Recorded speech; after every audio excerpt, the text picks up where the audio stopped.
salaamaaleykum ñu ngi leen di jaar ba alhamdulilah waa garabu bayre bi ñu leen doon liggéeyal pare na moo nekk nii parfum yi moo nekk nii dañ ciy liggéey ak alxuraan ci mbind mi ak it garab yi mi àndal ci wàllu sunguf ak wàllu reen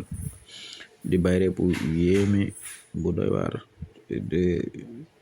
bayre boo xamante ni nuuraani la nag leer la ndax alxuraan lañ ko liggéeyee ak ay parfum ak it ay garab